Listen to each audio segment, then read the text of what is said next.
विधानसभा में जयनगर से प्रतिनिधि चुनकर जाने वाले हैं और विजय जयनगर वालों की जयनगर से होने वाली है। सुरेंद्र भाई मोदी, जिनका चुनाव चिन्ह गैस चूल्हा छाप है, वो विजयी होकर जाने वाले हैं। जनता के है जिसमें मूलभूत आवश्यकताएं जो अभी तक बरकट्टा विधानसभा की जनता जिससे वंचित रही है, मैं वो देने का वादा किया हूँ कि भाई सड़क, शिक्षा, स्वास्थ्य, बिजली, पानी, जो मूलभूत आवश्यकताएं हैं लोगों को मिलनी चाहिए, वो मैं उपलब्ध कराऊंगा, जो एक प्रतिनिधि का काम भी है।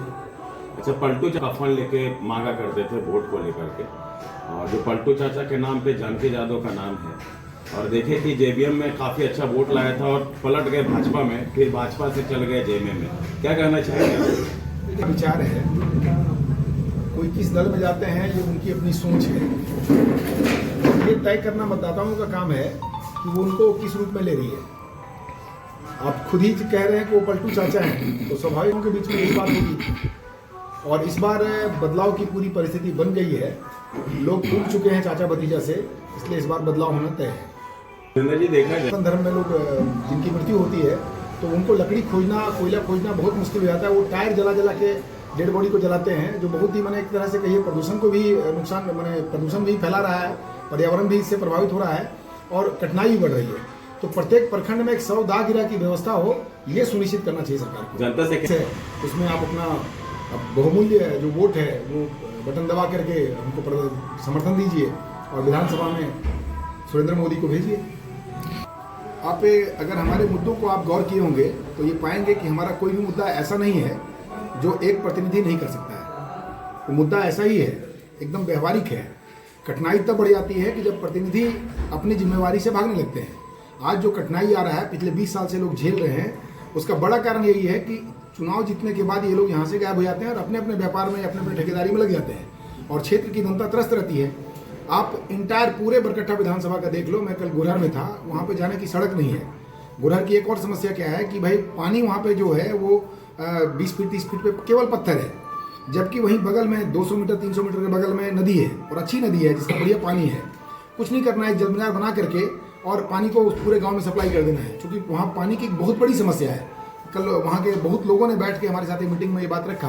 तो ये एक ऐसी समस्या है जिसका समाधान प्रत्येक प्रतिनिधि के पास है। आप नहीं करना चाहते हैं तब समस्या विकराल रूप धारण कर लेता है। आप कल्पना करिए 5 साल में कुछ समस्याएं आई, आपने उसका निराकरण कर दिया, तो अगले 5 साल में जो आएगी उसका निराकरण होगा। लेकिन आप 20 साल में कुछ नहीं किए तो जो समस्याएं एक बार थी वो 4 बार आ गई, तो विकराल रूप तो होगा ही होगा। तो सीधी सीधी बात है, ये सारी जिम्मेवारी विधानसभा के प्रतिनिधि की है। उसका वजह मैं बता रहा हूँ, लोकसभा का जो चुनाव होता है उसके उद्देश्य अलग होते हैं, वो राष्ट्रीय और अंतर्राष्ट्रीय विषय हो जाता है। पंचायत चुनाव में चूंकि पावर उसका एक लिमिट है, तो वो डेवलपमेंट का काम नहीं कर सकता है। अल्टीमेटली जो क्षेत्र में डेवलपमेंट होता है वो सिर्फ और सिर्फ विधानसभा के जो प्रतिभागी हैं वही कर सकते हैं, जो विधानसभा के प्रतिनिधि वही कर सकते हैं।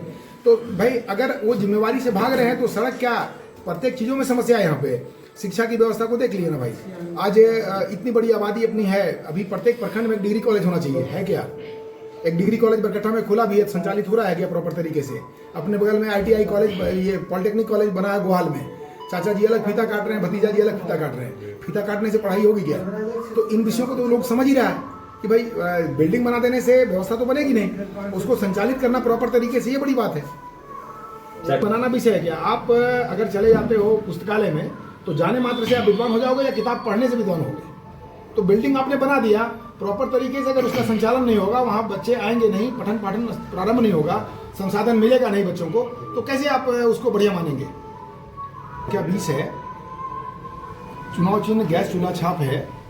हम अपील करेंगे कि इस बार पूरे बरकट्टा विधानसभा में बदलाव की परिस्थिति बनी हुई है। कल हम लोग इचाक में भी एक बैठक किए हुए थे, लोग काफ़ी नाराज है। विगत 20 वर्षों से जो डेवलपमेंट का काम यहाँ पे शून्य हो गया है, तो उसमें बदलाव की आवश्यकता है। तो लोग एक विकल्प के तौर पे सुरेंद्र मोदी को देख रहे हैं और पूरा समर्थन हमारे साथ है।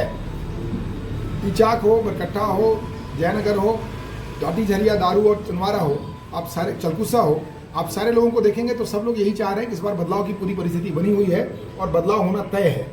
तो इस बार मैं कहूँगा कि भाई बढ़ चढ़ के लोग इसमें हिस्सा लें, अपना मतदान करें और सुरेंद्र मोदी को विजयी बना करके विधानसभा भेजें। मतलब सर मैं कहूँगा तो आप कहेंगे भाई ये अपनी तारीफ कर रहे हैं, हमसे बढ़िया तो आप लोग जान रहे हैं, क्योंकि आप लोग प्रत्येक क्षेत्र में घूम रहे हैं और प्रत्येक प्रत्याशी से मिल रहे हैं, आपको इसका ज़्यादा तजुर्बा है और जनता का मूड आप देख ही रहे हैं कि भाई बदलाव के पक्ष में है। धन्यवाद।